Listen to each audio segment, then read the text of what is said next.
Good morning, and thank you very much for joining us. We're so excited to have a chance to talk to our colleagues in Minnesota. I am Debi Faucette. I am happy to say that I just passed my 10-year anniversary with GED testing service in January, and a lot has happened over those 10 years. I have been a part of this change to the new test and have the pleasure of chairing professional development, which I share with my colleague, Susan Pittman. And but prior to that, I also know a lot of things have changed. When I moved from my position as State Director of Adult Ed and GED testing in the state of Louisiana, which is my home and where I'm speaking with you today from a sultry and warm 50-degree Baton Rouge, Louisiana. I knew so many of you across the country as a state director of adult ed and GED testing. Over the 10 years, I know people and jobs change. So I look forward to being introduced to many of you as my new friends in the state of Minnesota, and have had a lot of fun helping navigate these things down here. So welcome. I want to turn it over right now to my partner in crime, Susan Pittman, to introduce herself and to kind of get this party started. So good morning to you all, and thank you very much. Oh, by the way, I'm the person who will be monitoring any of your questions in the chat. Susan will not be able to see them as she goes through. And we do a lot of presenting together. So every now and then I recognize when she takes a deep breath, and we'll try to answer questions as we go along and as they're presented. So just a bit of how we do our presentations. So with that, Susan, may I turn it over to you? You sure can. And hello, everybody. It is good to see you, even at a distance. And yes, I saw a few faces coming in and different names. Debi, as she said earlier, is celebrating her 10th anniversary with the GED testing service. And, before that, Debi was so involved with adult education, and that's how we first got to know each other, in fact.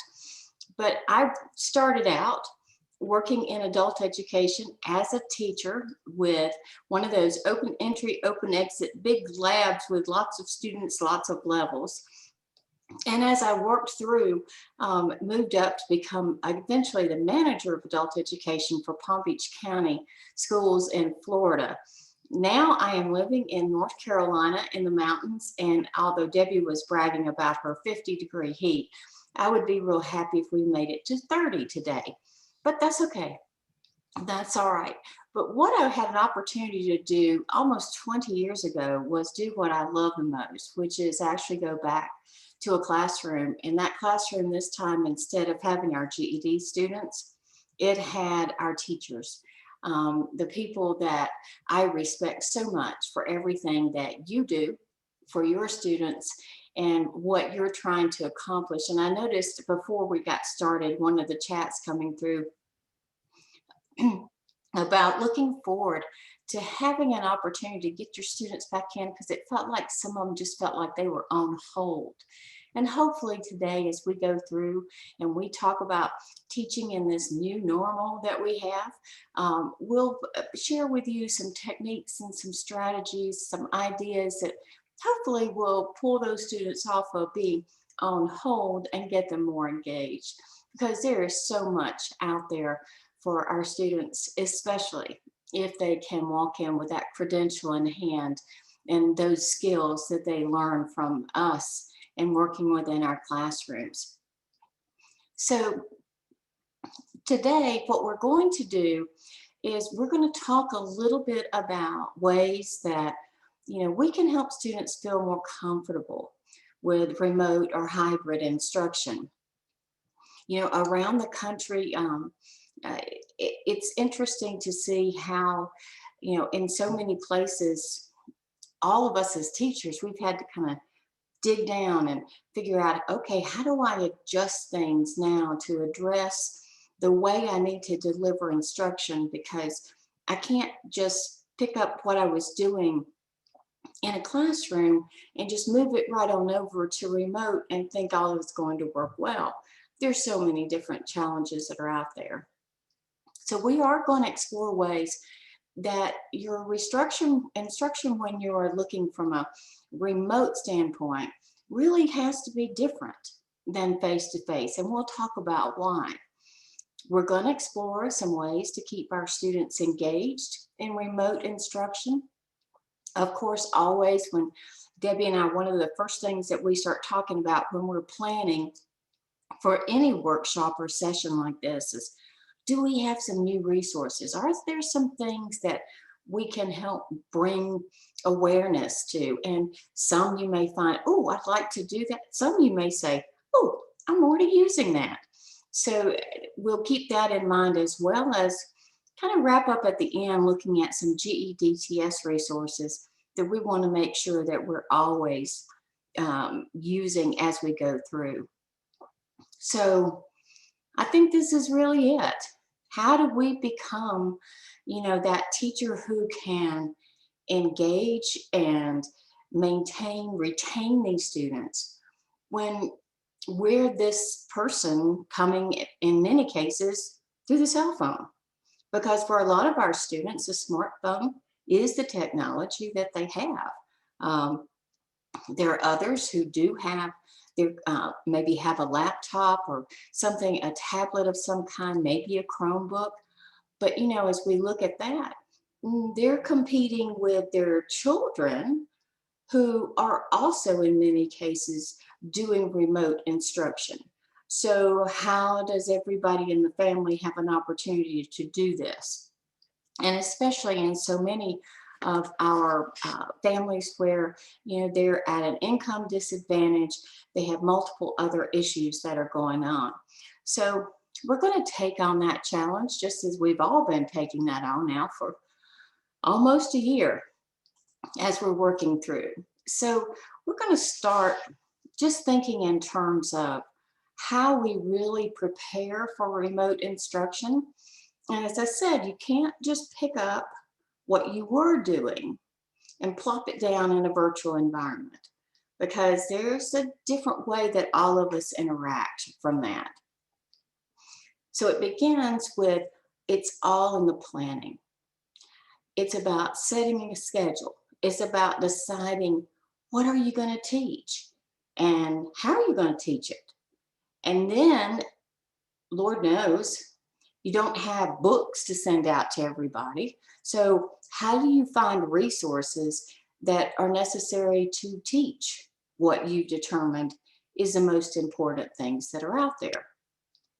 So we really have all of these different things that are moving through that. And so let's take a look first at, I want you to take a look at this. If you're setting a schedule, are you doing all remote, all in person, a blended version? So if you would, in a chat box for me, when you take a look at this, tell me, and you can just type it into the chat box, what is the same about these two and what's different?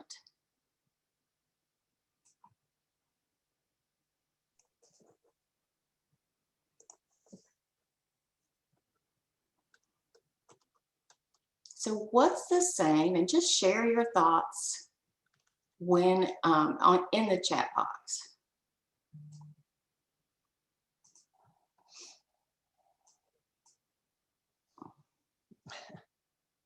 Yeah, there's a buffer, there's some gaps in between, there's some breaks that are there. They're the same in that they're still connecting and communicating with learners. Absolutely. What else do you see?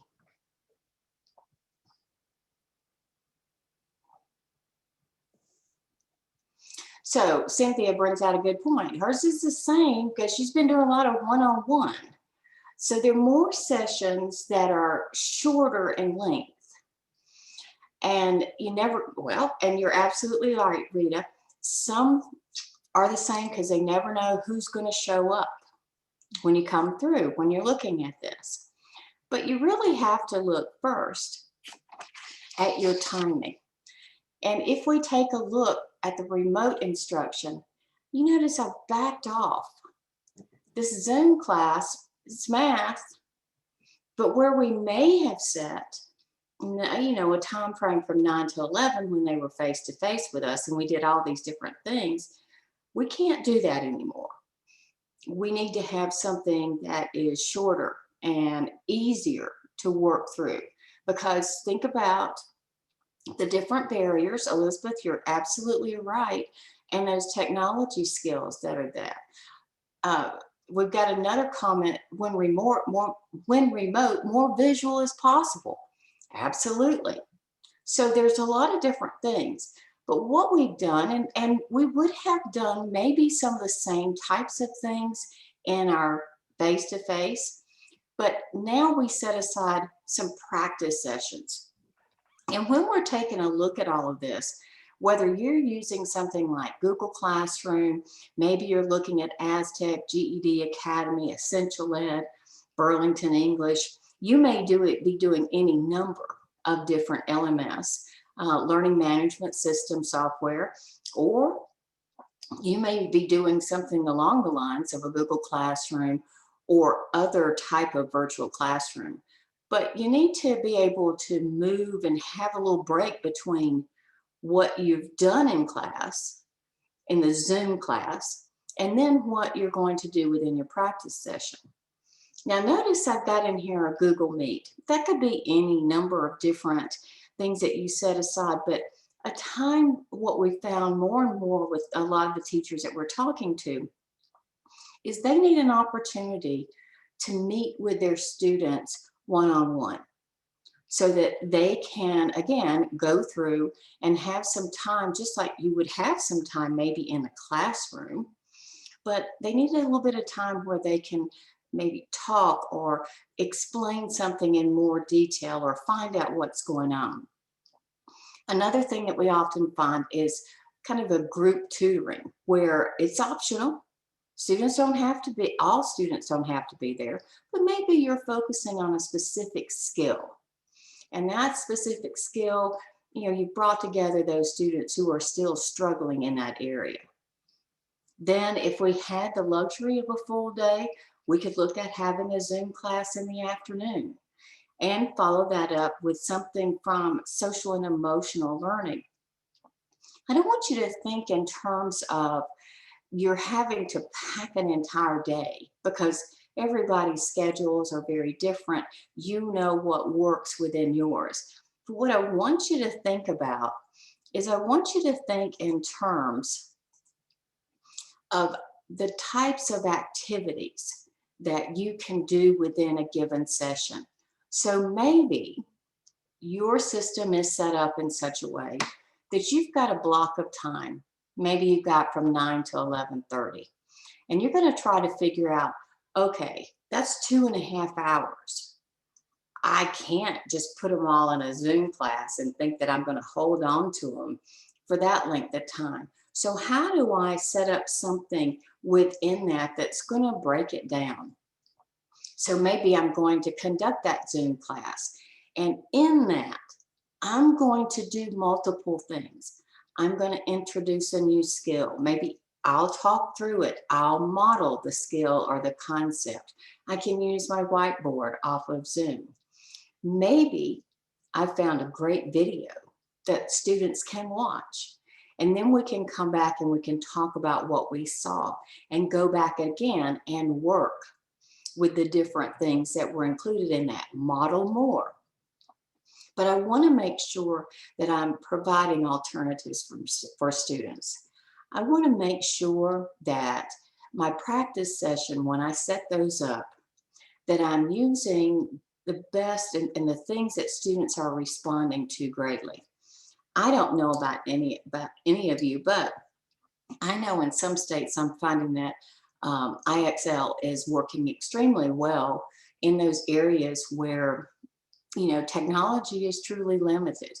And so students can access that very well through their smartphones. And they seem to like the way that it is set up. In other areas, they're doing different kinds of things. So maybe they have access to Edgenuity or something along those lines. But another thing you want to make sure is that you do have some time, and maybe this is in your 9 to 11:30 block, where you have a chance to have some individual meetings so that you can bring those students in and talk to them one-on-one, where if they're having some issues, they don't want to be sharing those with everybody else. And maybe it's even some practice sessions where you work with those students. The other thing, and that if you are doing breakout rooms, it's great to have an opportunity to establish groups and have those students be able to go in and work together on specific skills. I know you may have attended a session that Debbie and I have done where we talk about math problem solving. And one of the things that we talk about within that is it's better to do fewer problems, but go deeper into those problems and work on multiple skills than it is to have tons and tons and tons of the same problems.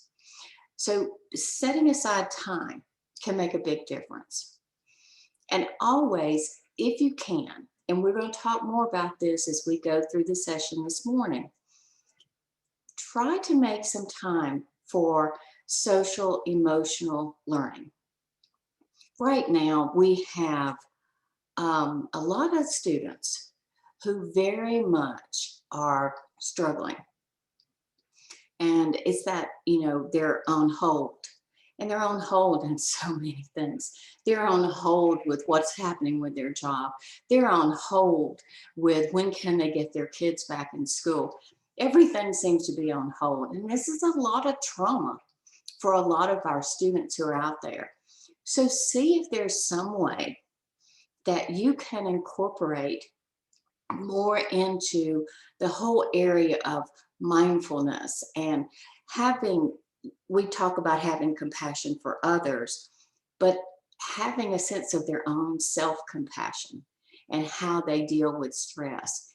You can work through that activity as a group and emphasize to students that this can be important for them on a personal level, as well as what they're doing in class, because students can take those skills and use them at home where situations are stressful.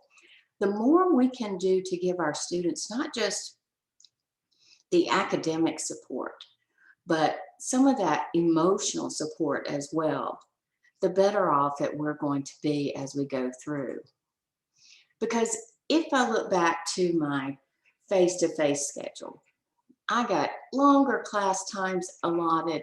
I can do group work, I can do large group, small group, I can do independent work. I can do all these things, but I'm still going to have some time where students are going to be practicing. They might be practicing with a book and doing problems from that, or maybe they're doing some online things. I have much more time to have students where they can do a variety of different activities. But I want you to think about this as we're moving forward throughout 2021 and forward from there to 2022. This kind of blending our use of technology and our face-to-face, which hopefully will soon get, when I say soon, I'm not giving a time frame, but that will eventually, maybe that's a better word, have an opportunity for us to see our students face-to-face. But we're never really going to go back to the way that it was. We're going to be looking at that brave new world where we take technology and make the best use of it that we can. So think in terms of not this is just to get by for a certain period of time. This is about how we look to the future, how we're going to approach as we're going forward. And I think it opens up tremendous opportunities for all of us, as well as for our students. It's just right now, and I think Debbie probably says it best, she says, we're trying to fly the plane as we're building it. And luckily, we've got wings and we've got a basic engine, But there's probably some finer points that we need to make sure that this plane is flying the way that we want it to in the long run. So having said, just kind of gone over that, if you have questions, now don't forget, you can ask them at any time as you're going through. Debbie is monitoring everything. So, you know, we want to make sure that, that you don't have things lingering out there as we're proceeding through the presentation. So, deciding what to teach. And this really does come down to, and this is something from Education Week, that in the K-12, we talk about grade level standards and we talk about all of those different things. But we really need to streamline what we're teaching, because we're going to have to, as Laura says, less with more. We're going to have to do what we've got within these situations, but we really need to take a look at how do we get down to those specific, those items that our students need most. How do we make sure that as we're going through, we are focusing, whether it's on the foundational skills that an ABE student might need as they're transitioning to GED, or whether it's a situation where students are just in their final work getting ready to take the GED test. We need to really hone in on what is essential. And as we do that, I want you to think about these different questions. If you have not had a chance to look at some of the work from Melanie Kitchen, she calls herself a curator of creative curiosity. So, and I see that Linka has a question. Do you have any suggestions for curriculum that I can use?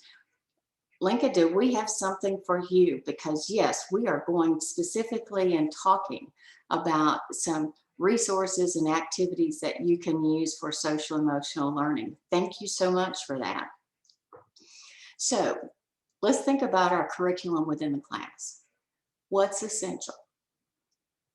But underneath that, if there's some essential items, if we say that a student is going to need how to write an effective paragraph, under that, what are some prerequisite skills that students need to address? If we say that our students are going to need to be able to work with inequalities, what are some essential skills in math that they need before that? What can we practice so that it transfers across multiple content areas? I know that has been a big thing that Debbie often talks about too. You know, let's get the most bang for our buck. How do we make sure that when we're teaching something, it's just not a standalone for RLA? It's going to help us out somewhere else. I will take it, for example, and excuse me, Debbie, could you talk just a little bit through the rest? I talk a lot better when I take myself off. So we do talk about what are the prerequisite for skills that students need to address the new content. Also, what practices, and she is right, I always talk about how do you get the most bang for the buck? What practice can be emphasized? We want that transferability, and you know all about that in why we developed from our performance level indicators, the high impact indicators, which really kind of summarizes across the content areas. Oh, somebody wanted my video on. I'm happy to do that. Excuse me. The other thing we want to know, what are the skills you're going to have that's going to promote analyzing the text, constructing the arguments, building the knowledge, and which one is needed in real life in the workplace? And the answer to that question is every one of those skills is needed in the workplace. When this test was designed as a new test in 2014, I always go back and say there was a great paradigm shift. If you think about it, The previous test, which I'd been around since the 1988 version of the test, the previous test kind of almost did look like silos. It tested skills, it would test, it would test math over here and the reading and writing over there and the science over here. But what we understood was to have people ready for the workplace. There were 4 things people needed. They needed to have problem-solving skills. They needed to understand how to analyze and evaluate information. All of these things that you see here. So every content area of the test has the theme running through it that right answers are correct. I mean, you've got to have right answers to pass the test. But what we're really teaching our students while we're teaching them those concepts and skills is how do you think your way through to get to the right answer? That's the skill they need to take with them. And in doing that, we get to the high impact indicators, which I mentioned to you. And as you see on this page, we get started with those high impact indicators because we take across each of the content areas. When you look at the performance level indicator, what we found was in each content area, you could find 4 to 6 indicators that are sort of similar to indicators couched a little differently for the other content areas. And that example page on the upper right-hand corner, the relationships between the high impact indicators and other indicators can sort of be a guide to help you figure out, if I have a limited time with these students, and as I've seen your comments, that some students, you never know who's going to show up.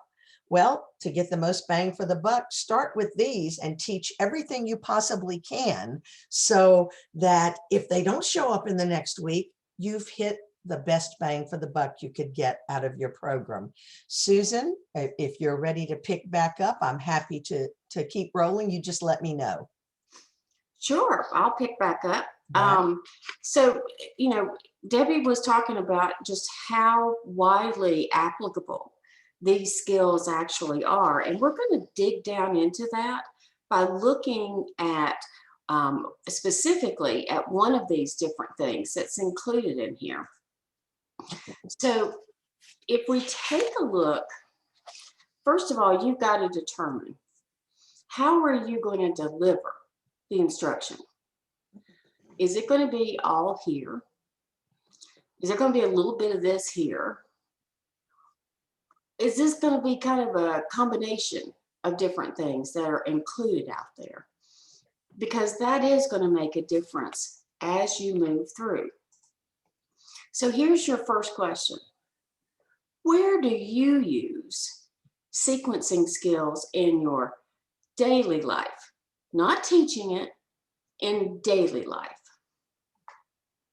And just pop something into the chat and let us know.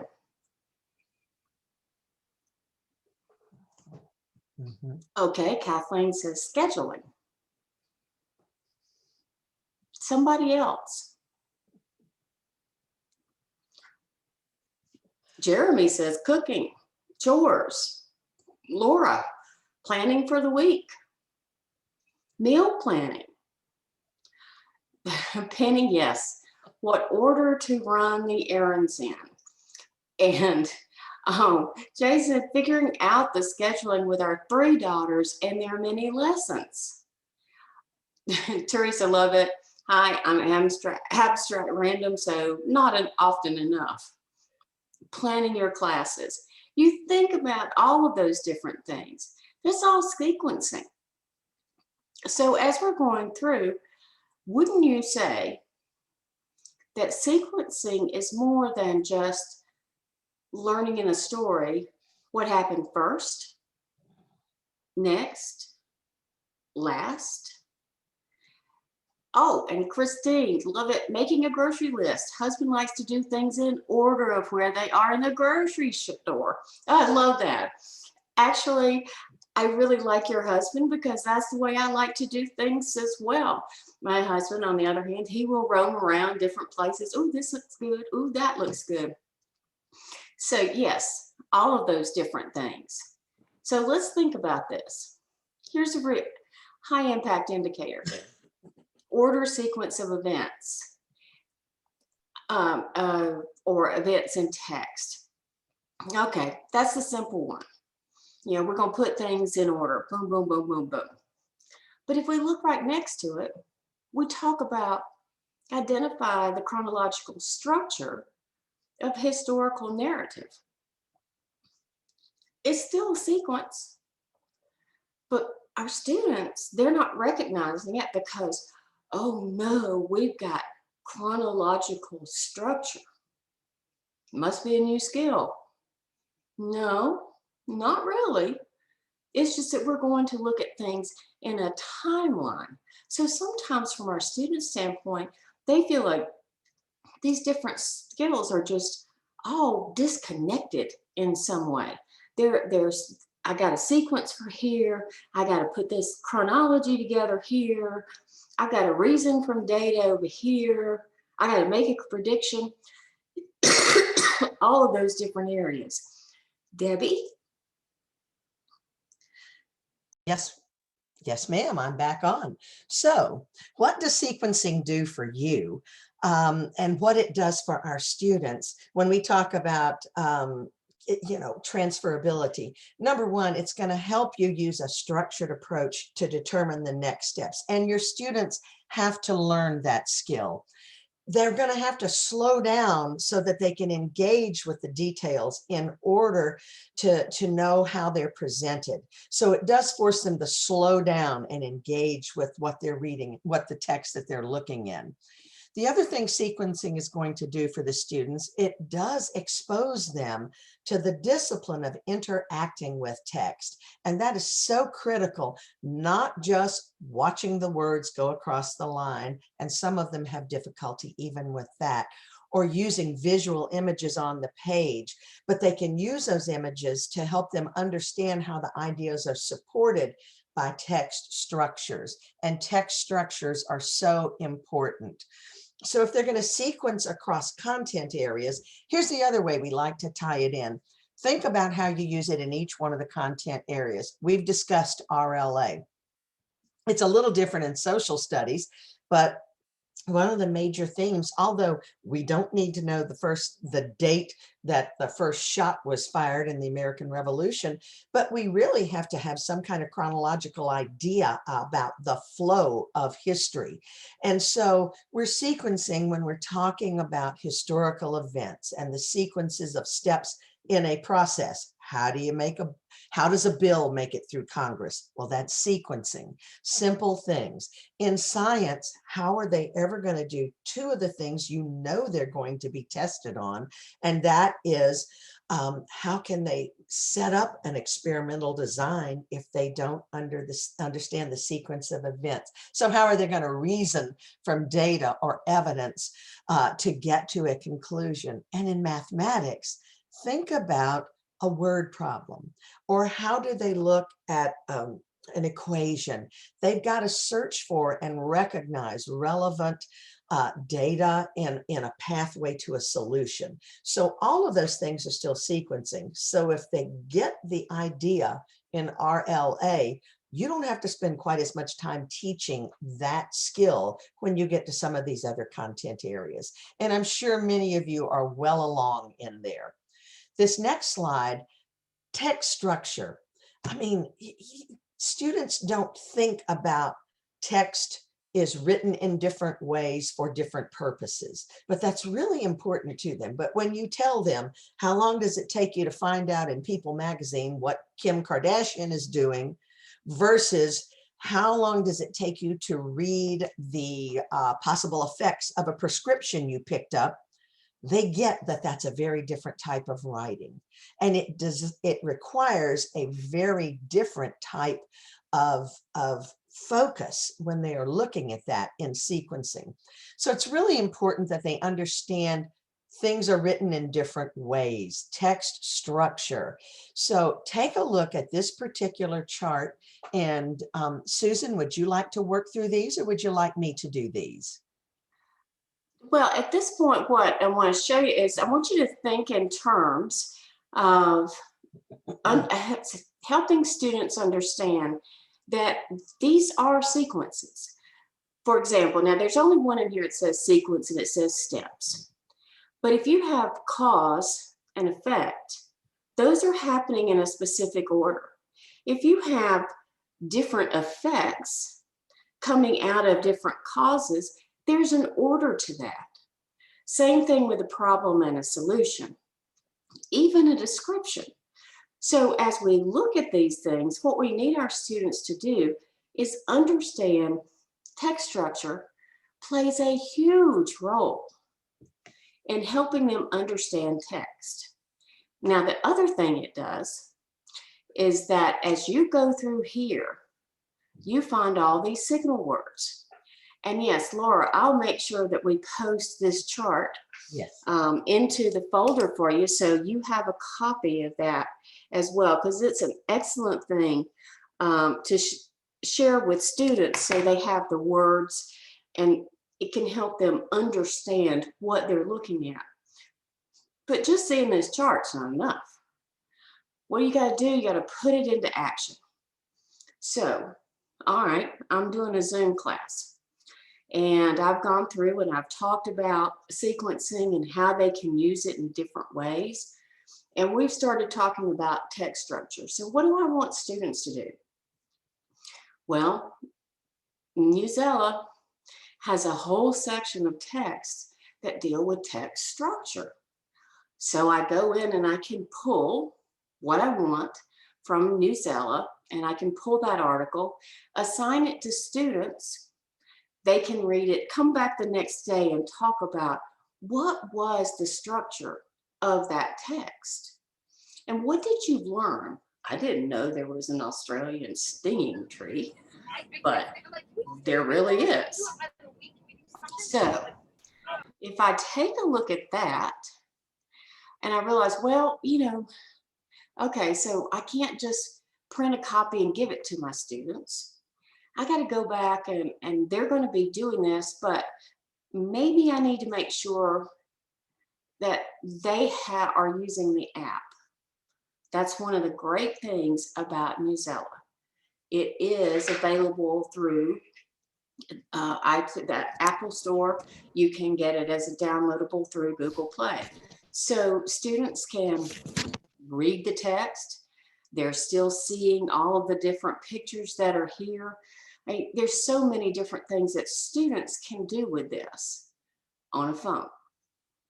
So that's going to make a big difference as I'm trying to work with students to make sure that they are having an opportunity to do these things. They're doing this independently, away from me. This is part of their practice session. So I can use that. But the other thing I want to make sure is that I want to make sure students are recognizing all those words.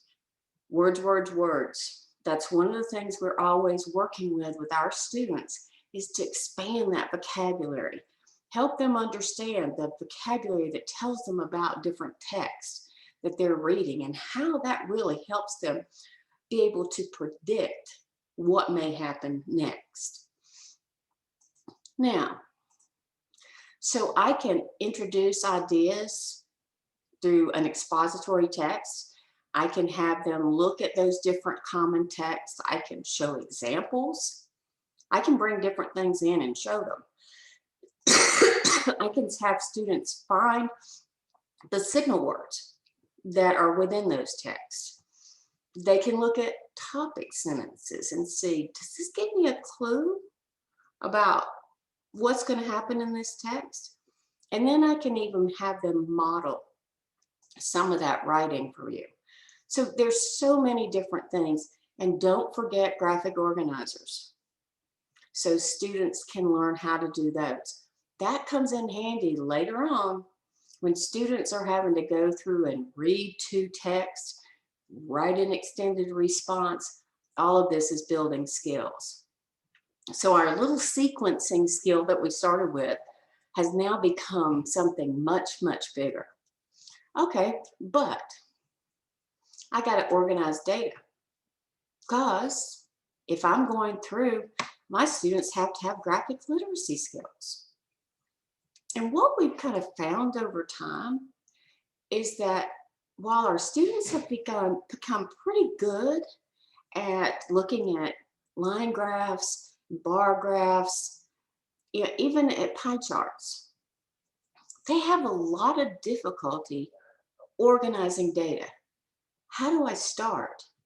Well, most of these graphs start from someone who developed a table. So let's look at how we can organize data. That's all about sequencing as well, putting them in a certain order. Like we have the institution here, and we've got this text, which if I start reading it, I'm going to go, oh, I don't even want to read all this. So, but if I take this over and I put it into a table, all of a sudden it all makes sense. I can see everything. I can make comparisons. I could turn around and I could actually do some type of graph in order to display this. So that's a key piece. It's still a sequencing skill, but at the same time, it's something that our students need in another area. And you want to find a great place for students to work with charts and graphs. BBC skills-wise, excellent. There are resources that students can access from this, and they are in the process of developing an app for skills-wise. There's a little higher level website coming out of the BBC. Is called Skill Bites. There's already an app for that, but it focuses primarily on the different tests available in the UK. So this, though, is a great resource for you and for your students. Now, scientific method.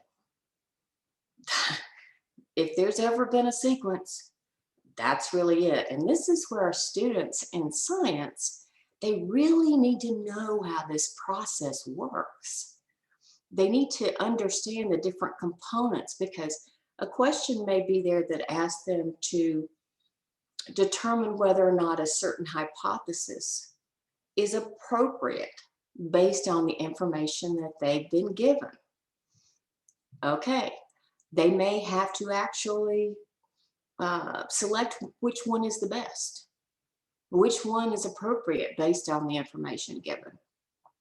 So they need to understand the process itself. And a lot of times our students, they kind of get this idea that, oh, this is way above me. I can't do, look at those big words. I can't do all this. But I want you to think in terms of, as an activity, maybe you're doing this in the Zoom class. You say, okay, let's take a real world example. And there's my example. It seems like it takes forever to get to work these days. Is there a better route that I can take? It's a real world problem. So now we can have our students, maybe they're even working in a breakout room, and they go through and they have to determine, here's my problem. So it takes me too long to get to work. I need to find a better route.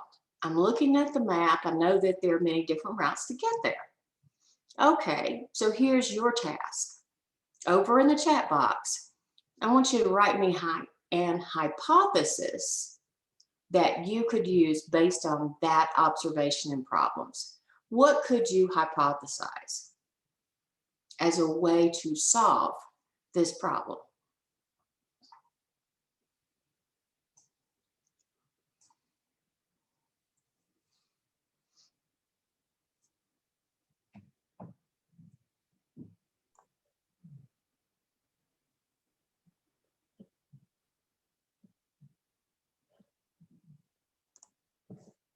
Susan, I believe we have a lot of thinkers on this. I know, I do too.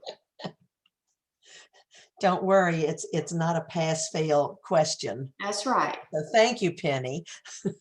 That one route requires less time than the other. So that's your hypothesis. Okay, somebody else.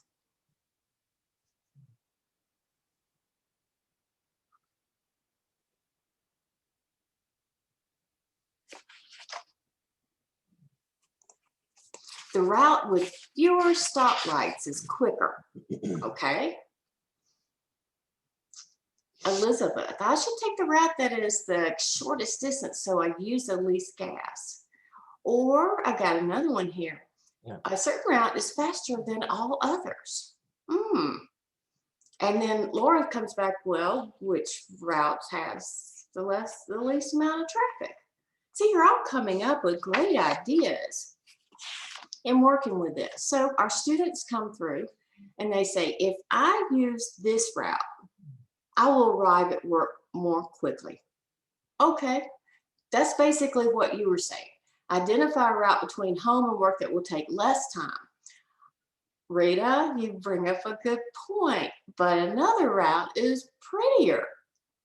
Okay, I said better. So maybe better is having something that's not as boring as the other one. People are going to define this in different ways. Other people will say better is faster. So this is where students can talk about different reasons that they came up with it. This was better. So at that point, what I have to do is I need to drive to work the same time each day, same speed, and taking a variety of routes, including my normal one. Okay, so I can gather my evidence. And that's what you want to get from students, that they gather that evidence and how they're going to prove it.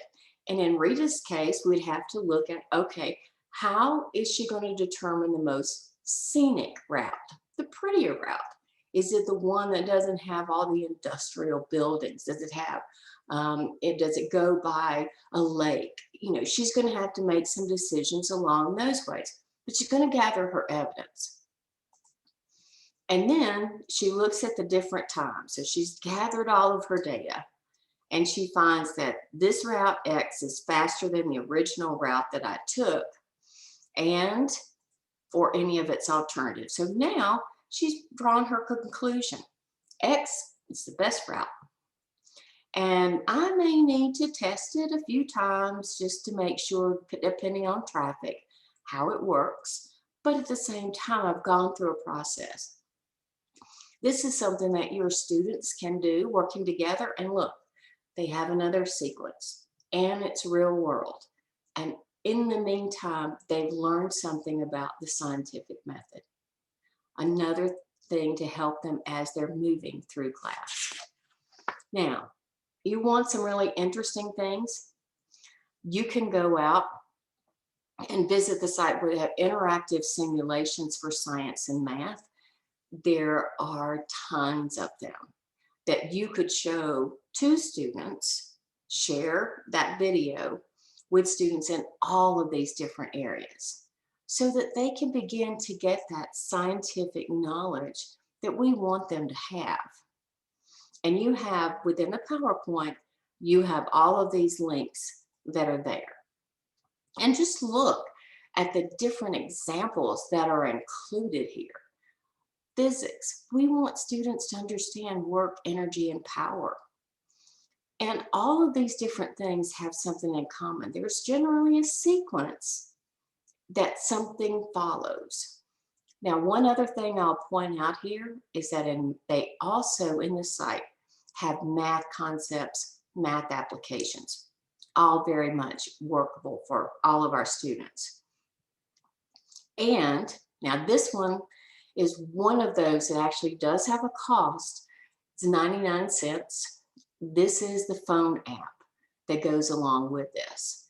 So, you know, I'm not looking at asking students to purchase a phone app, but if you wanted to do this in order to show students how it works, that's one thing, but that's a pretty darn good deal for 99 cents to be able to access all of these from the University of Colorado in Boulder. And I want you to think in terms of our last part right here, math and mathematical reasoning. And we know when it comes to math, there's a sequence. there's a series of steps that are going to lead us to a problem, to solve a problem. And if we leave out a step, we're not going to get the right answer.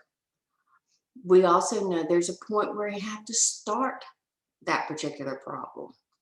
I can't just look at all these numbers in a problem and say, oh, I'll just start here. I have to have a structured process, and it's all about structured thinking. This is an app that is free for anyone.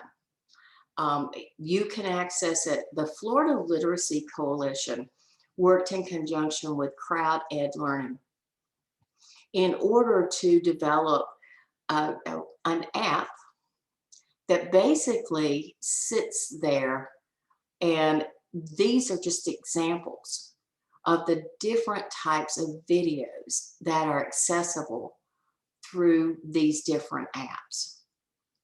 So you may want, or through this app itself.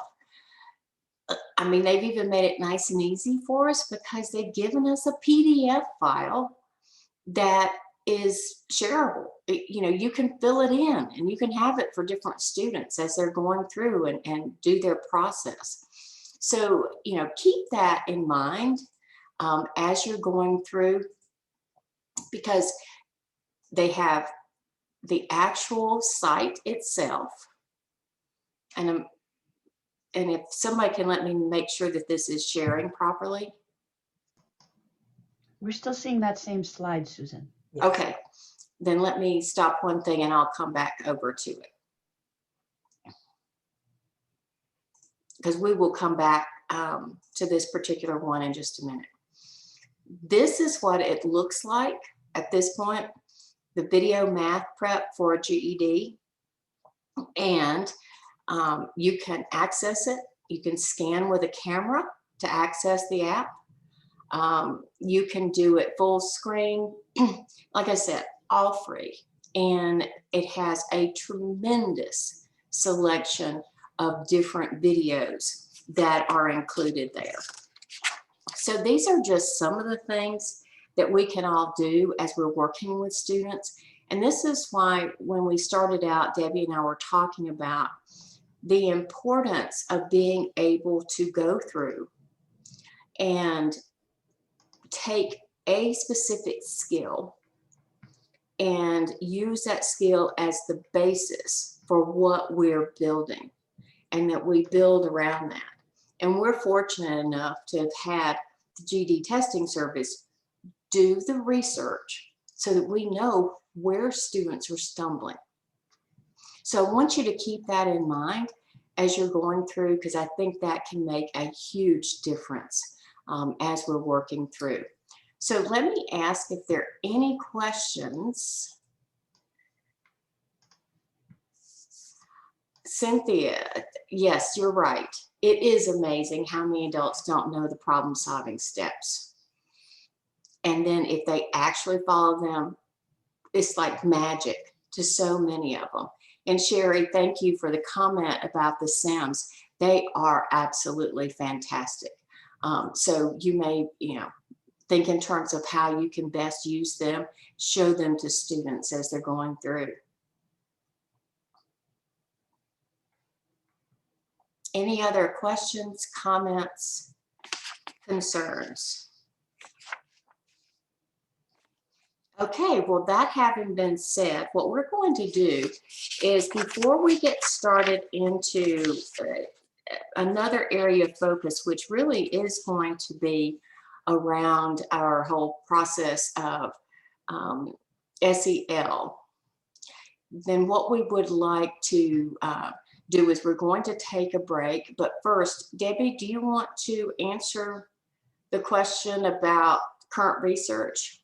Yes, I'd be happy to do that, Susan. Your question, Laura, is really timely, because I was just talking with our assessment people yesterday, and they were telling me that they were looking at their latest research. They look daily at how people are doing on the test. Rather than whether it is an OP test or whether it is an on-site test, we are well aware that students still are underperforming in, you know, certain areas in each one of the tests. And but in OP, I don't know that we've seen a great difference, because actually in most places, our OP students are doing better on average in their scores on the test than our computer-based testing. Yeah, those on site, excuse me. If they're testing on site, their average passing score is not as high as the OP. Now, I'm not crazy. I do understand that a lot of that is that anyone can walk in and take a test at a testing center without taking a GED ready. But for the OP, they're going to have to test in green. So it would follow that they would have a higher average of passing. But still, in some areas, it's so much that I don't know.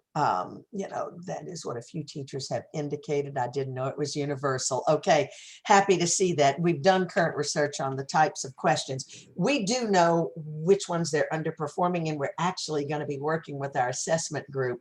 You know, our Vice President of Assessment, Marty Kay, in the early days, we were, quote, allowed to say, well, this is what we're seeing is most missed.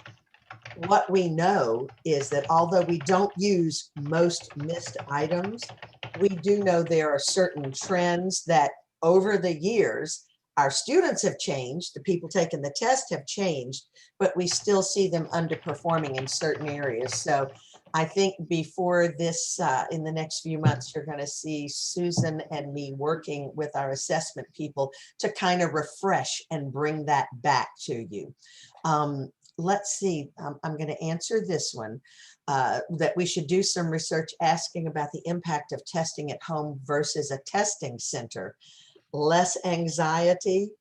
That goes both ways, because I can tell you what we're finding now is there are people, just like you have different anxiety points for people in a center.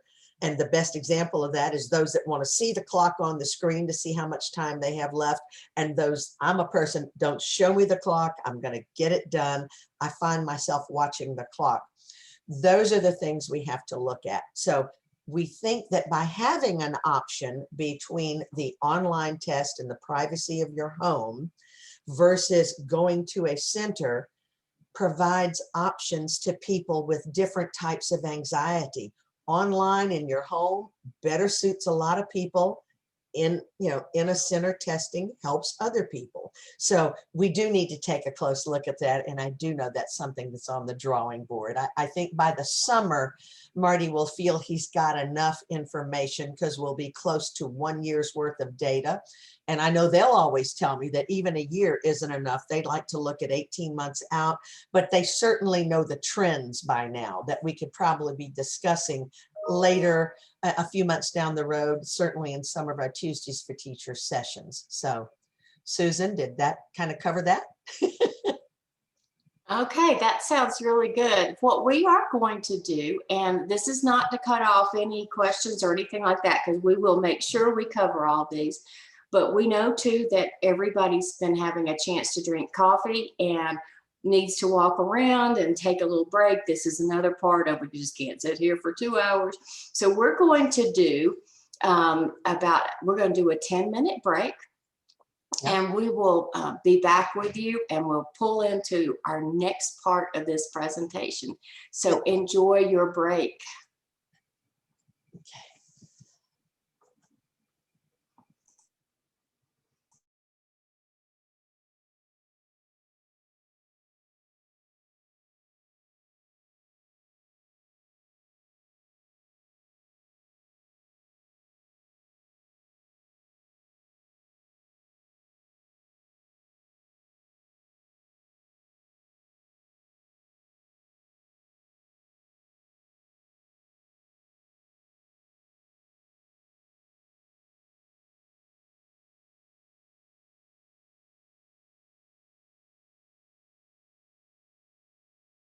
Let me share. Oh, okay. I was just going to say we're starting the recording again. Thank you, Marisa. Let me go back to my PowerPoint slide. Okay.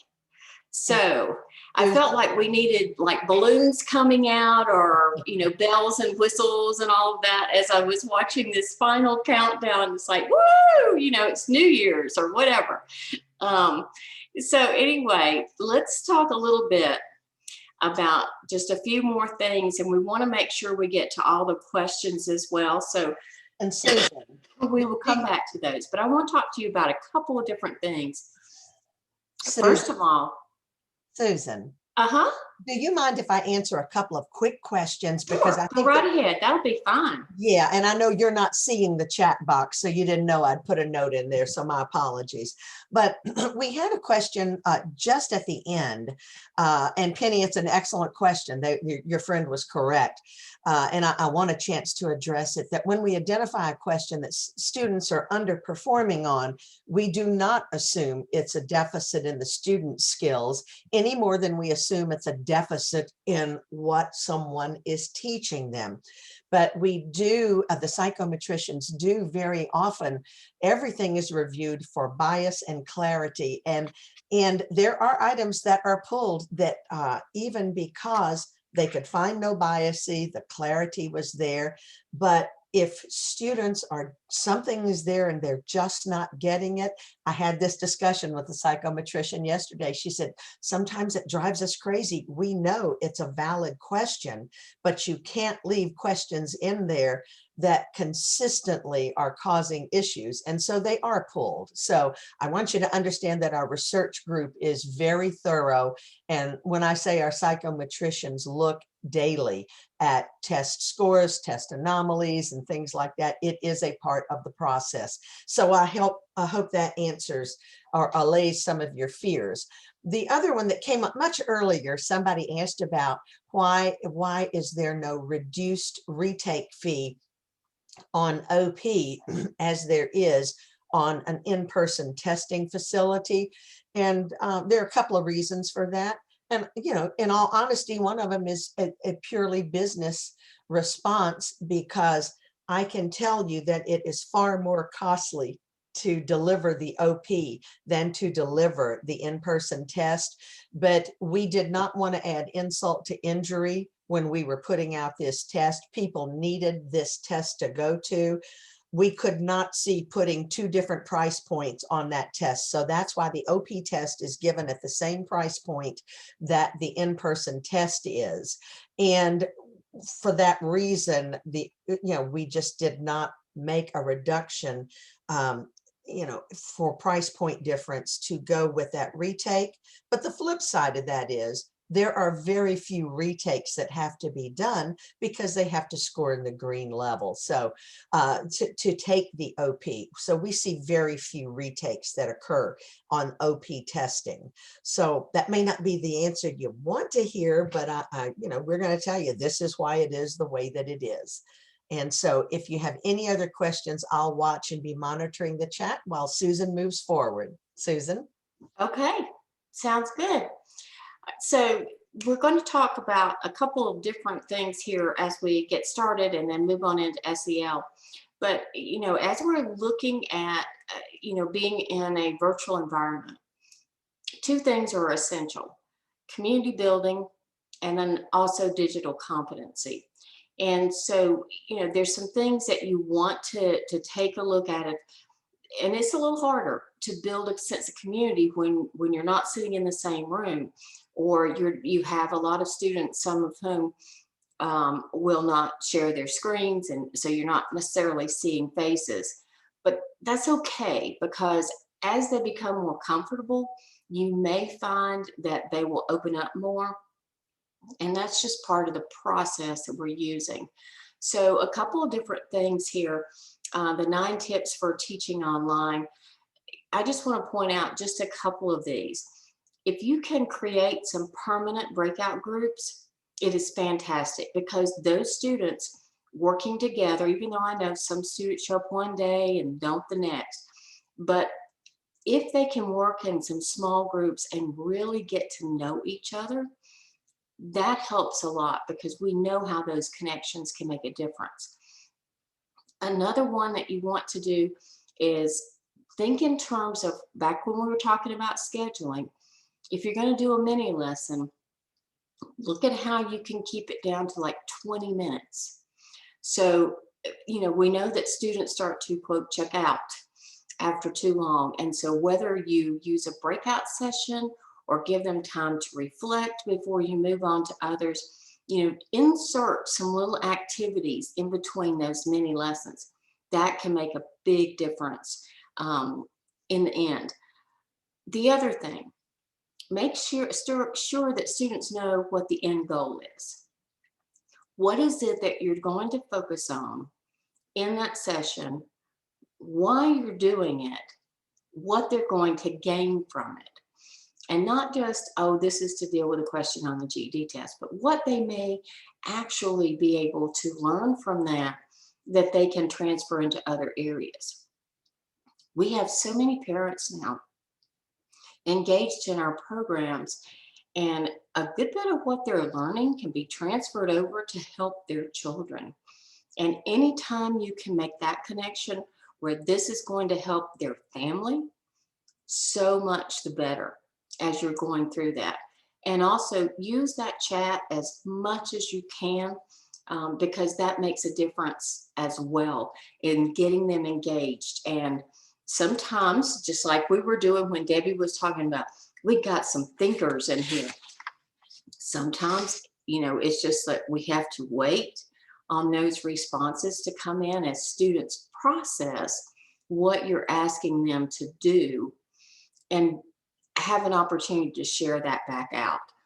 So just kind of keep those things in mind as you're going through.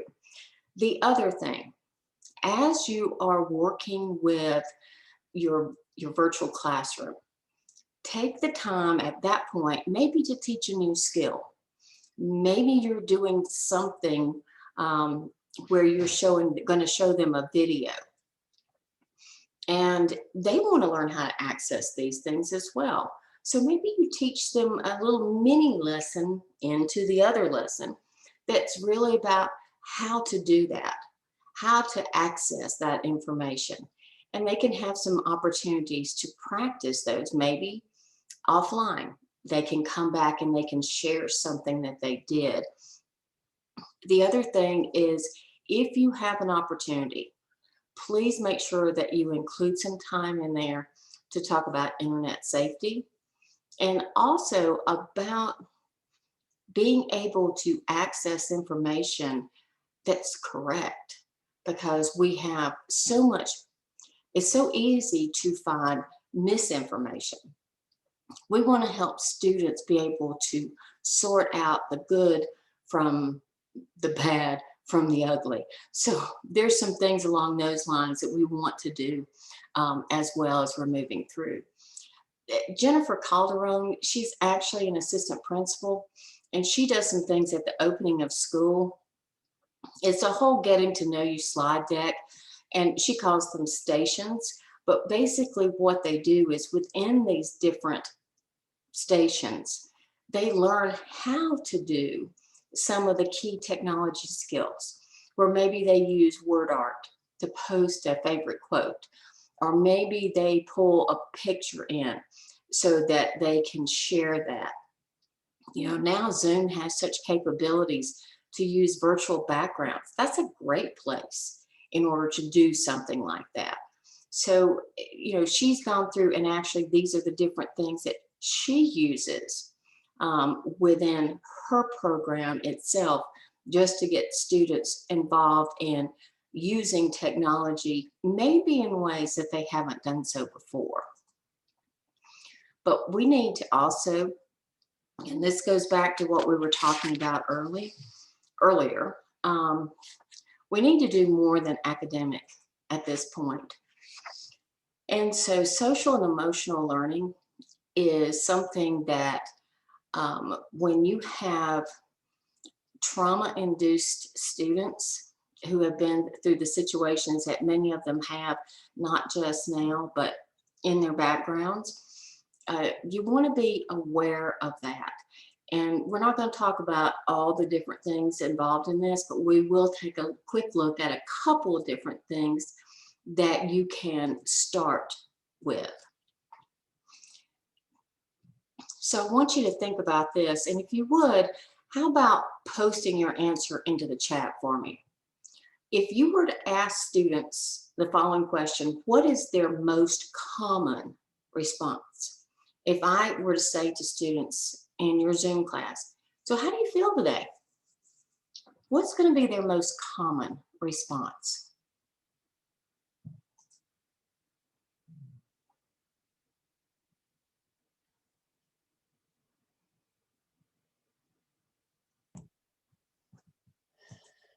It looks like someone gets one honest response. I'm tired, yeah.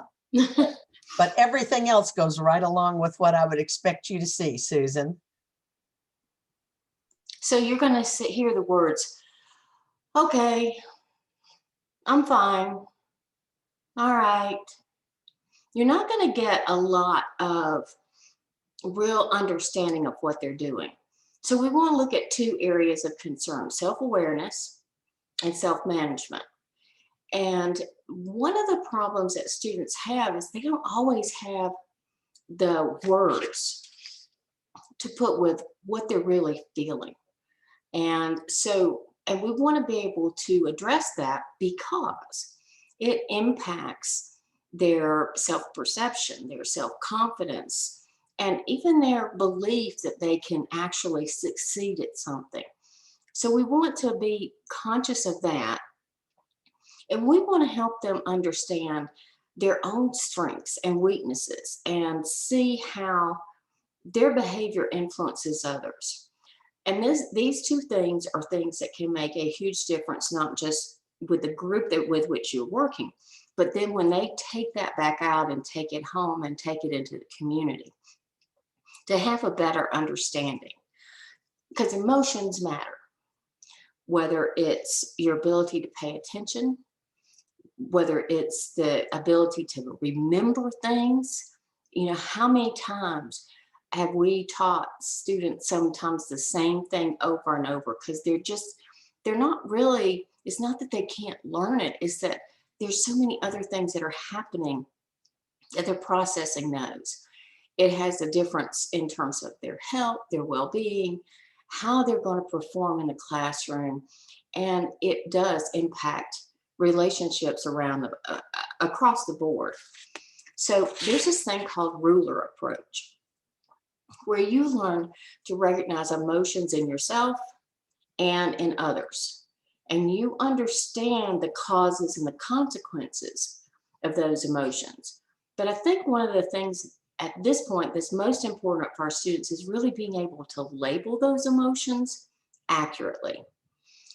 This entire process was developed through the Yale Center for Emotional Intelligence, and they really use what they call hard science to teach soft skills.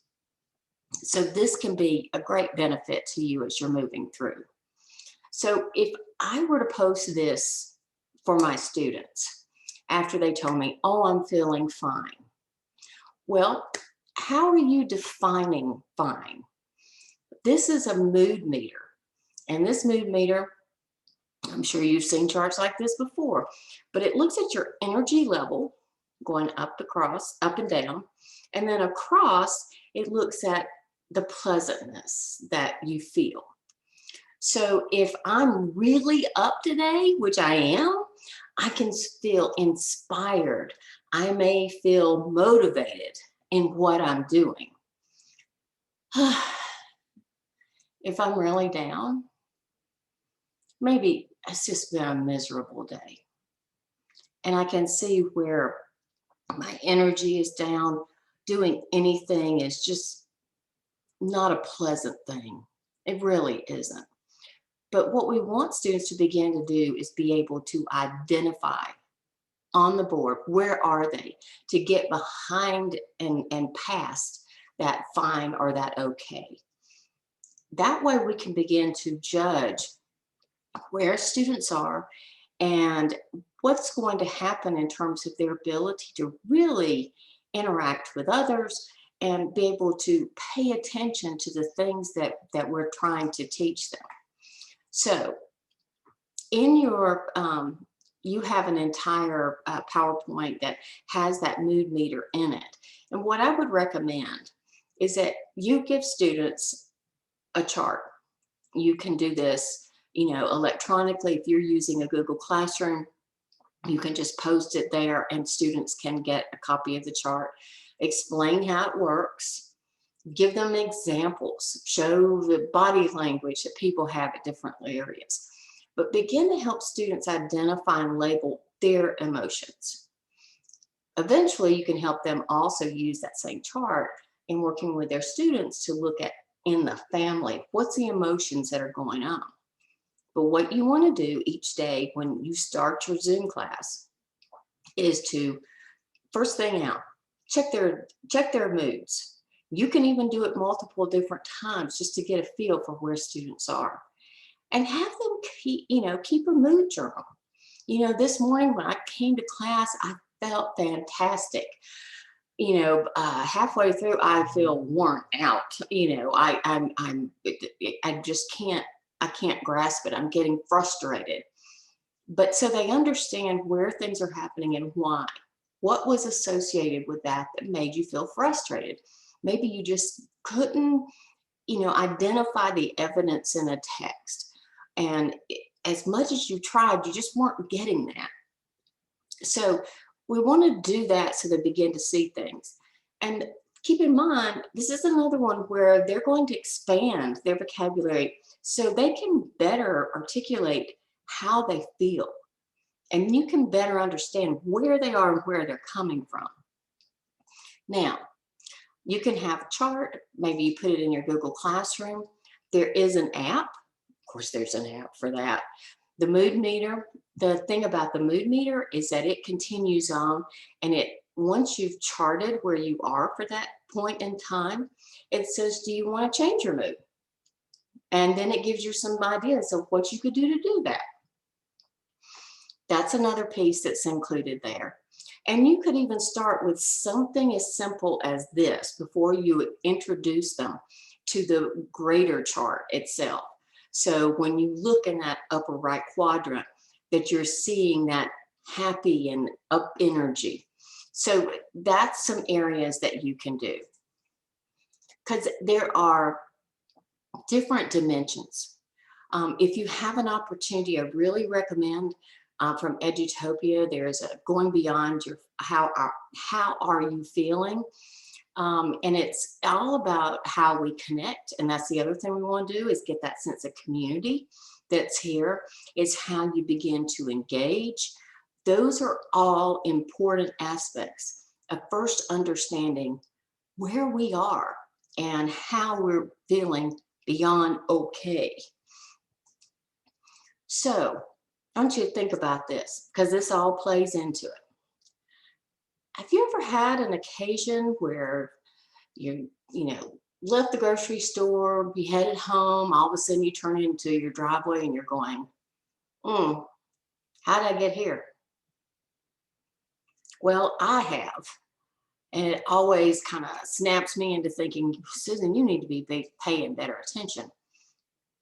Because basically we get on that kind of auto mode where we're just moving and we're not really aware. We're going through the paces, but we're not really connected to what we're doing. Well, there's a lot of information out there about getting into that auto mode. But I want you to think of that as far as, are your students, when they come in, are they into that mode where they're going through the paces, but they're really not connecting? So what we want to do is we want students to get into what we call more mindfulness state, so that they're truly aware of what is going on. They're in the moment, and that they have a greater sense of openness when they are. Now, I know for some people it may be, okay, this is kind of getting out there a little while, but it's not necessarily about yoga or anything like that, but it really is backed up by compelling scientific evidence. If you will go sometime to the website, Transforming Education, excellent resources. But we really want to get our students connected to what they're doing. And this is one way to do it, because this is what the research has found. The research has found that if we are more mindful of what we're doing, just like in here today, our performance goes up, our self-concept goes up, we pay more attention to what we're doing. And this is something too that when students are getting ready to take the GED test, you can actually help them bring down their anxiety levels. On a mental and behavioral health, it really decreases those stress levels, and it increases emotional well-being. So now, as a result of that, they have healthier responses to difficult situations that they're in, much more compassionate with other people who are there. So this is really looking at the hard science, to look at these skills that our students need. So we're just going to do a real quick mindfulness activity. So here's what I'd like to do. I'm going to give you some just basic instructions, and I'd like for you to follow along with these. So first of all, I want you to adjust your posture so that your back is straight if possible, not leaning forward, not putting too much weight on the back of the chair. Now, I want you to have your head straight. I want you to face the water. And I want you to make sure your feet are squarely on the floor.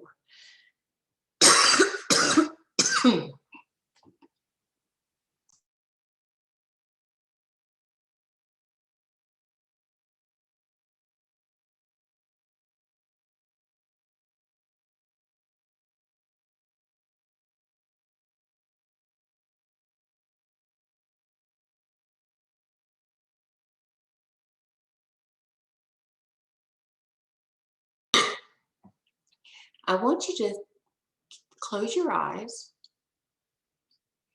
and I want you to think about what you were looking at. Now take a couple of deep breaths.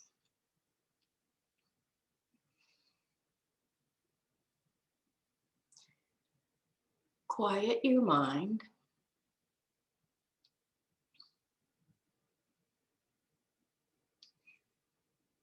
And just think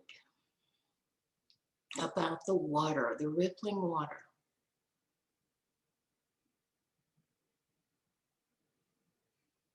Take one more deep breath.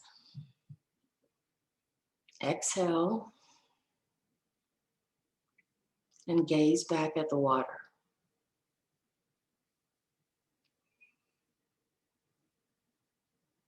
Now, come back into the session.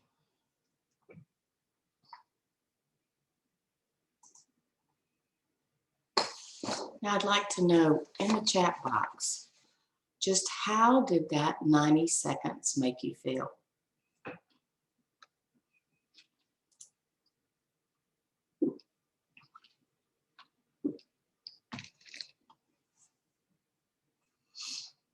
How did it make, Marilyn, relaxed.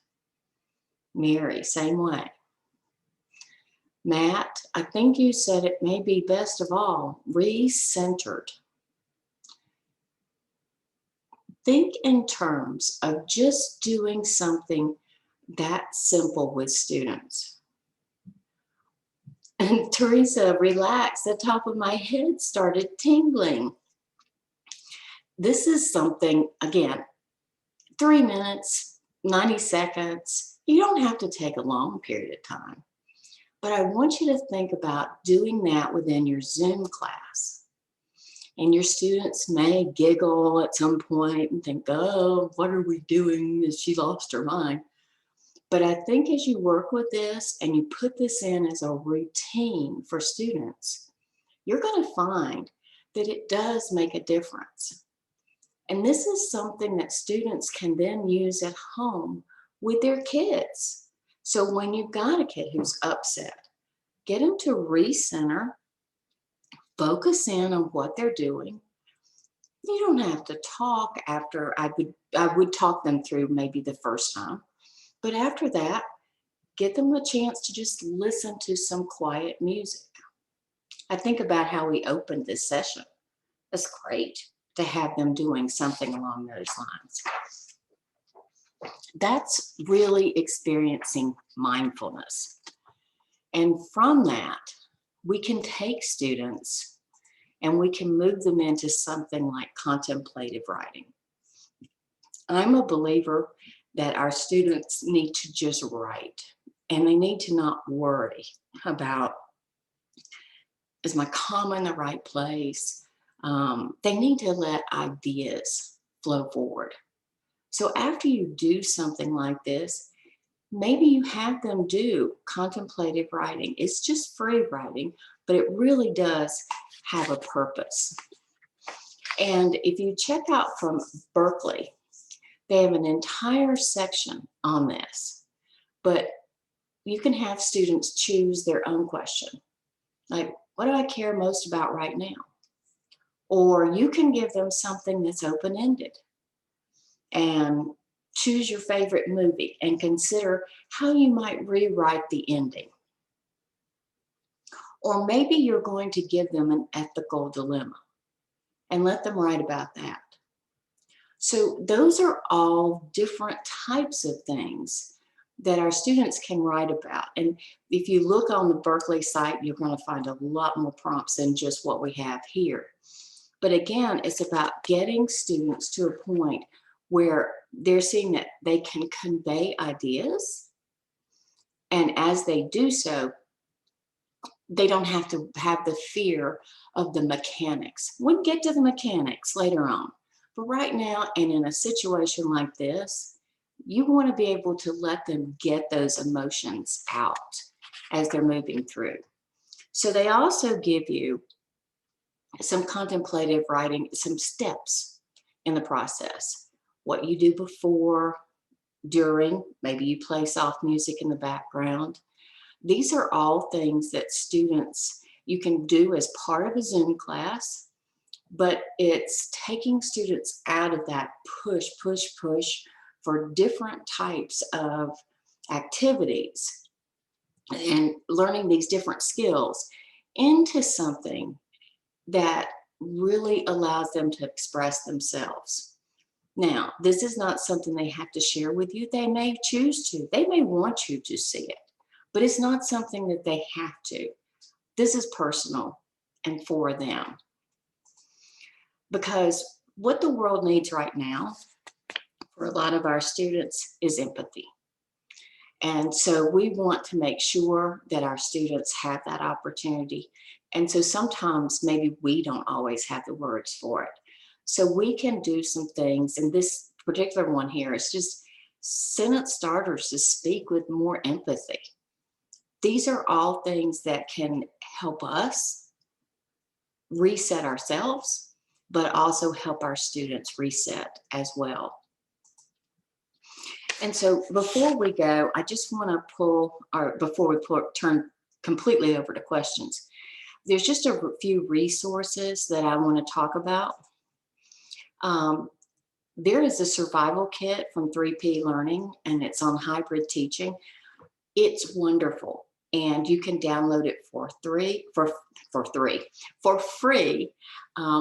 their website. And so consider doing something along those lines. A couple of other things. I mentioned earlier Melanie Kitchen. She has fantastic materials that are listed in her Curator of Creative Curiosity. That's hard to say. Berkeley, we just mentioned. And also, Ditch That Textbook is another site that has so many freebies that they keep giving out at different points in time. It is well worth bookmarking that so you can go back and see what they have next. And they also have a newsletter that comes out as well. And then a couple more quick things. When your students are getting ready to take the regular test or record test, whether they're going to test at a center or they're going to test at home, online proctor. Please keep in mind there's a couple of things that you need to have your students do, and you can take them through this one time yourself as part of a Zoom class, kind of a test awareness thing, or you can have them do this on their own. The GED test tutorial, that's an essential, an absolute essential for our students so that they understand what all they're going to face. Debbie and I often laugh about that's one of the least used resources out there, because a lot of our students, it's just a test, it's on the computer, not a big deal. But there are different points that will bring them to. So that's one. The other thing is that there are a lot of the tools of the test, highlighters and font color changes and text sizes that students can use, and they need to be aware of all those different things. Next in line, calculator tutorial. Practice, practice, practice. I know they're using an online calculator when they get into the OP test, but it is the same keys, the same operation, looks the same. So there needs to be some review of that. Hopefully all of you know the whiteboard tools and you know where they can go practice with those, but we'll point that out again in just a minute. And also that if they need to do this a couple of times, no problem, they can go back to it. So the GED test has posted, a testing service has posted a number of tutorials and what to expect. The calculator, there's a free whiteboard that you can access as well where you can practice and play. The computer, the calculator tutorial as well. So you want to make sure that you can access those. Another thing we want to make sure people do is join the GED Facebook group. We have a group out there of educators that are doing some fantastic things, and you want to catch up with some of them. I'm seeing some really great responses coming in about different things that are happening in GED classes across the country. So if you have an opportunity, check those out as well. And certainly, last but not least, is I want you to remember to always take a few minutes for you. You can't pour from an empty cup, bottom line.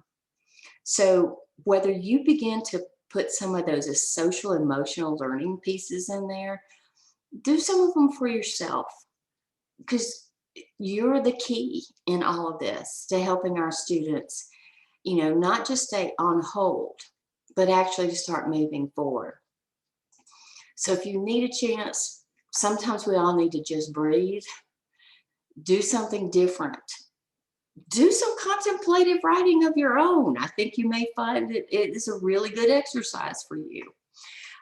Those are all things that are important because you are really important to all of us.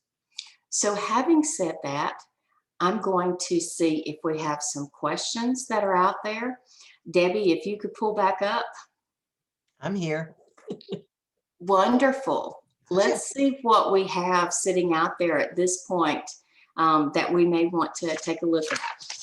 Well, I'll tell you, they've been listening very attentively, but there have been comments, but no other questions. So this is the time where Susan and I always tell anybody listening out there, and we do have, as Marissa has just pointed out in the chat box, we have a full 15 minutes for questions. Anytime we do a webinar, the one thing I want to say to you is, okay, you've seen the information we had to present here, but your questions about GED and even Pearson VUE, because we work very closely with our partners. So any question is fair game at this point. What we want to make sure is that you did not walk into this presentation with something you wanted to know about. Nobody should ever walk out of a presentation with, well, that was really nice, but what I didn't hear them tell me was this. So the floor is open. Anything about GED or Pearson VUE that we could help. So have some fun and ask a couple of questions because we've got time. how many students have requested the Spanish version of the GED? I can tell you that nationally it accounts for really less than 10% of our total volume. If you are in a state with a high volume, and I'm not sure that you really are, if you're in a state with a really high volume, like a California, a Texas, a Florida, it may constitute a little more, but it is very small percentage of our overall testing. And in most of the states now, in my state of California, that I spend the most of my time with, you're fortunate enough to have Melissa Hultstrand as your state relationship manager. I have California. Their numbers, they allow them now to take the test in any language they want and combine. And so that has helped a lot of folks. Susan, let's see, if you See that Milo has his hand up. And oh, okay, great. it may be that Marissa can unmute him. Milo? I think I can unmute. Okay. Yeah, I felt like it would be hard to type this in the chat. I've been using GED Ready much more since we've switched to remote tutoring. Yeah. In the past, I would not have used it as an initial assessment. I would have used it to identify curriculum and a study plan for a student I thought was close or working towards taking the test. But I feel like I've used it more recently to figure out which students should be studying for the GED. But I've seen a lot of fluctuation between scores. And I can understand it if a student runs out of time, they might take it again and get a much higher score. But students, as they've finished the curriculum I've assigned, have had swings from like 135 to 160 without very much time between tests. And they didn't say that time was the issue. And their scores are not always going up. I feel like I've seen them go up and go down. And it seems like it has not been an accurate predictor of their actual test scores. Okay, a couple of things in there, and then we will get back to Teresa's question on RLA. When you see the fluctuation, I'm a little confused about, are you saying that you were using it now more toward the end, or you were using it initially to get a frame of reference to know what materials you'd be working with it? Because I can give you reasons on either end that you may see those fluctuations. So let's talk about, are you seeing fluctuations in students that you used it kind of when they initially came in to get a read on them? And then you're saying that in almost no time they could do much better? Or worse, it feels unpredictable to me. Then you almost have to look at the individual students, because I do know that this is still checked and normed and referenced to have an 83% reliability. And so I'm wondering, if you're looking across your whole spectrum of students, are you seeing that kind of reliability and where they are? And so that we are talking about the anomalies that are really hanging out, that we know occur in about 17% of the test takers when we compare their ready scores to their testing scores. I guess I would say when we could work with students in person, it was one of many tools that we were using to assess and prepare curriculum. And it gave us a sense of which student should take a test soon. Yeah. Online, we're using it, we're relying on that more to figure out not just which curriculum and skills to work on when they're ready to take a test, but we're using it sort of as a pre-test and a post-test. Okay. So they're taking it more frequently, but I feel like I've seen a wide swings in scores going in both directions. I heard a word that kind of cues me up when you say they're taking it more frequently. And I will address the one where it goes very quickly, raises up. We do not recommend that it be taken frequently, because there are a limited number of those tests. And if they're taking that the same GED Yeah. ready in the same content area, although there's a couple of 3 forms, I think there's some test memory when they're taking it too many times. And so I would think that may be one of the reasons you're seeing a huge increase in a short amount of time. And especially if time management is one of the main issues, if they've Yes. seen that passage before, That's it right. saves them a lot of time. Yeah, and that's kind of the best I have for you, Milo, but I would be very interested. You saw our email address. If you have some specific examples, we can take a look at it. So, but that's where I think that, you know, those are the best answers I have for you at this point. Susan, I hadn't been tracking because I was talking, but there was one that came up a little earlier. Let me see. I used 10 free questions. The practice RLA does not run the, let's see, practice test. Yeah, does not run the algorithm. How do you explain to students the meaning of the score? Gotcha. When you do know that in the GED Ready practice test, we do not score the written, but in the algorithm for the things that they do answer in the hotspots, the multiple choice, it extrapolates how they probably would have answered in the writing to give them the score. That is why when you compare the GED Ready RLA score to the exam score for RLA, there is still an 83% reliability.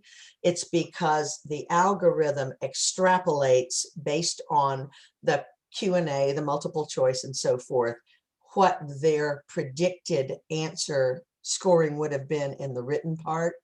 And that has been, that's verified. So if that gives you an answer on that.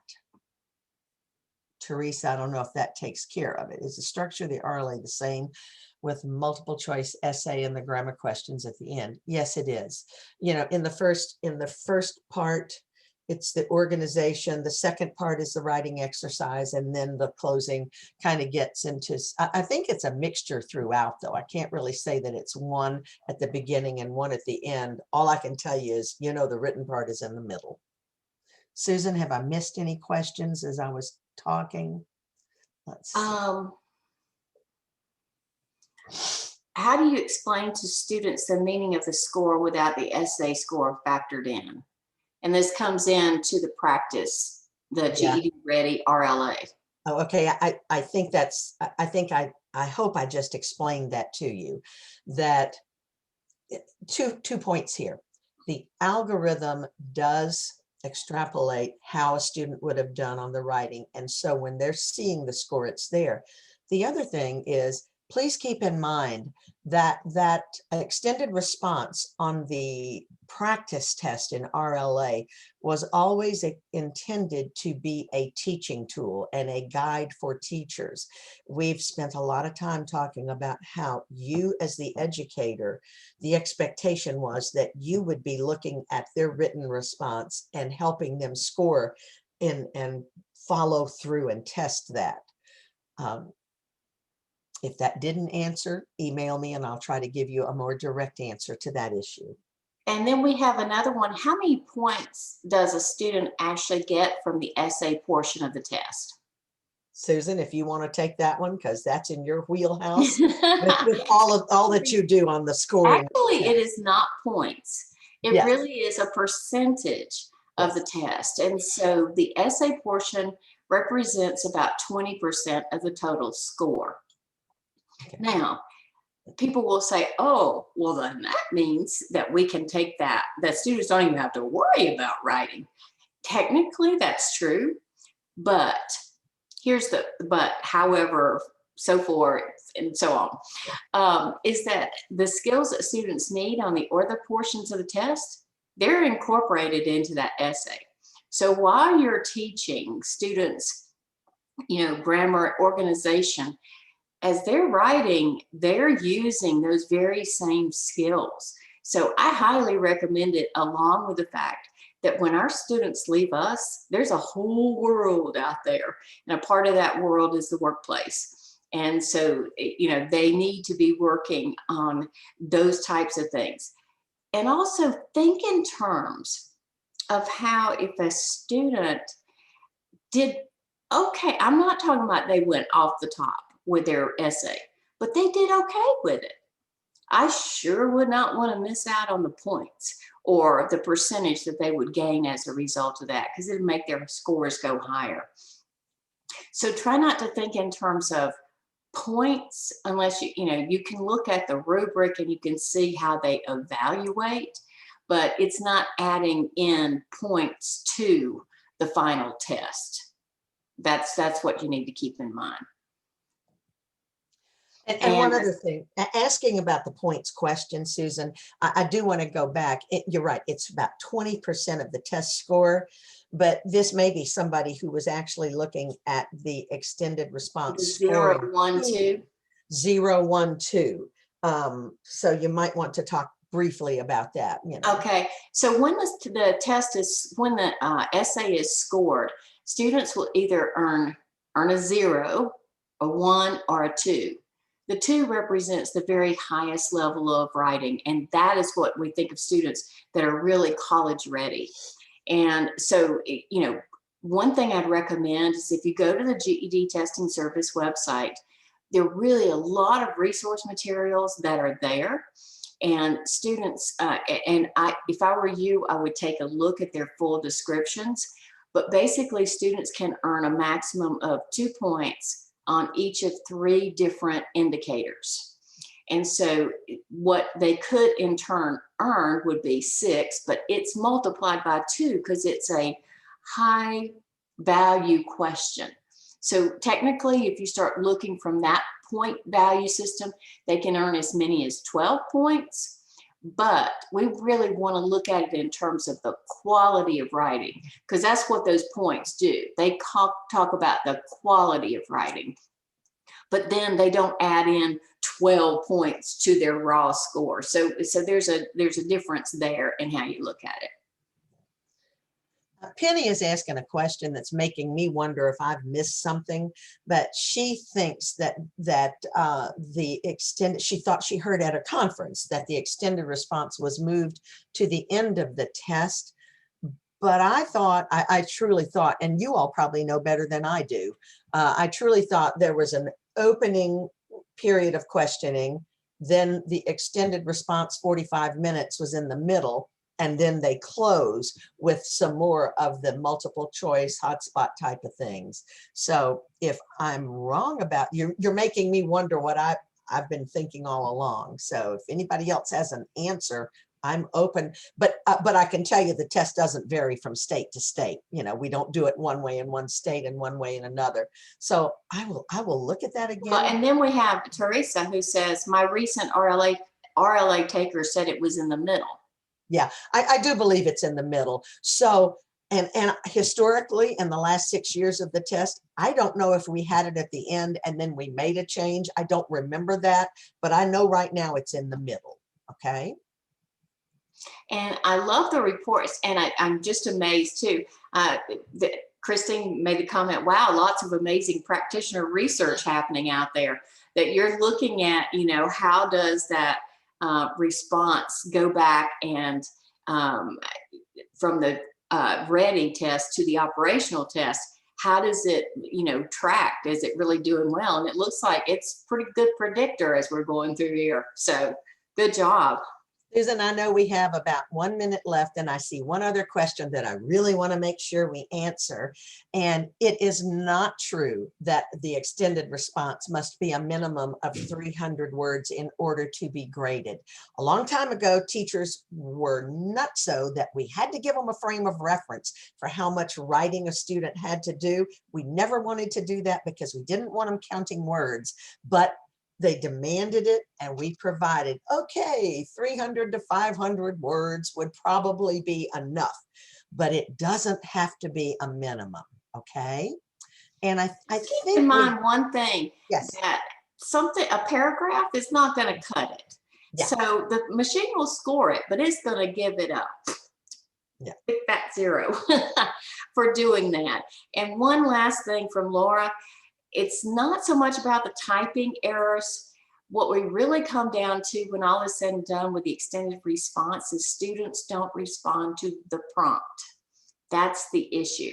So again, I would refer you out to the GED testing site, and you may see that there is, that you'll really have a better understanding if you look at some of the resources there.